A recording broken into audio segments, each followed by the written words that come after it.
Goedemiddag, mijn naam is Annemarie Toebosch. I will continue in English. I'm talking to you from my office at the University of Michigan, where I run the fastest growing Dutch program in the United States. We teach language and culture here, and the core of our curriculum is our race and ethnicity education. This core fits with the mission of my institution. I just finished teaching 100 students about Anne Frank and her legacy.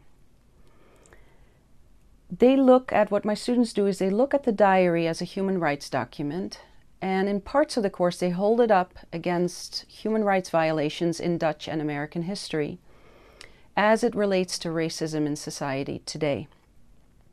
NIOD and people associated with NIOD have a solid stamp on this course and on our program.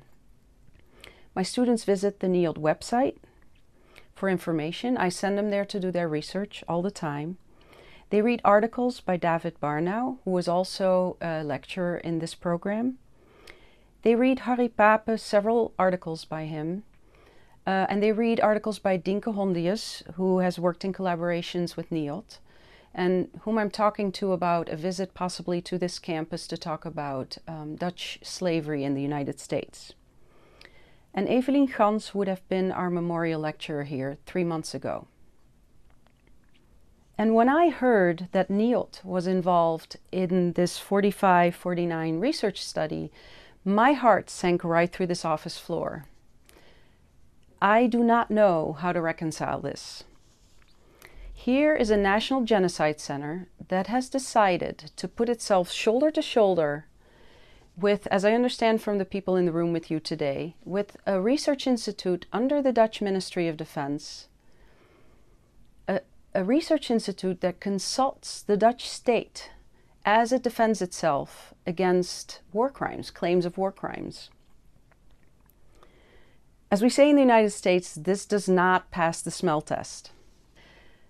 But that is not even my biggest concern. I have read NIOD's defense of this research on their website in a description of the year in review at Pakhuis de Zwijger. And where is colonialism in this? Where is colonialism? Piet Hagen and 350 years of colonial oppression are buried somewhere down at the end of a paragraph. And this is not okay. For a National Genocide Center, 350 years of rape, torture, exploitation, and slavery should be the beginning, the middle, and the end of your research. It should not be a side note, it should not be an afterthought. And anything less than that is a whitewashing of history. Gans and Hondius were very clear and brave about this. Nivellering, the Dutch word nivellering, leveling. We cannot level the suffering of Jews in a genocide with the suffering of the non-Jewish Dutch in World War II. And here is NIOD in a glaring case of double standard, signing its name under a study that in its very conception has a cultural relativistic view of human rights violations. It's an attitude of let's look at 45-49 from all sides. Let's look at it from all perspectives, all sides. And I've heard this before, not long ago. I heard this attitude from my current president, who after Charlottesville, seeing neo-Nazis walk down the streets in Charlottesville, said there were bad parties on both sides, bad people on both sides. In Indonesia, there were no bad people on both sides. There was one bad party on one side, and the rest fell out from this. Because 45-49 is not the story of 45-49, it's the story of 350 years of oppression and human rights violations. And human rights are absolute. They cannot be negotiated in the Dutch polder. They are, in their definition, non-negotiable. And so it's very troubling that a genocide center, which is a hop and a skip away from the International Court, the International Criminal Court in The Hague, has apparently found a way to look past this. And so my question is specifically for NIOD. How do I explain NIOD in a human rights curriculum? This coming week when I step into class and my students and I read Barnau together. I mean, this is not, I'm not making a political statement here. I have no agenda. I am genuinely stuck here.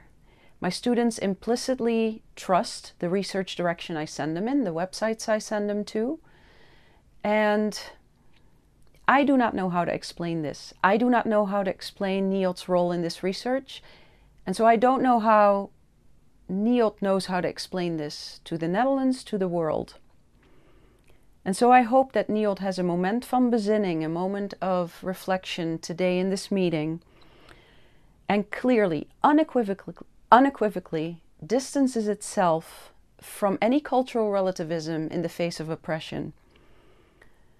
And so I ask NIOD that it advocate for the inclusion of all important court documents of 45-49 cases against the Dutch state.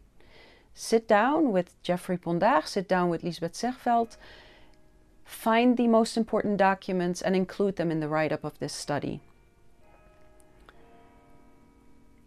I say that also because the truth will out, documents will come to light.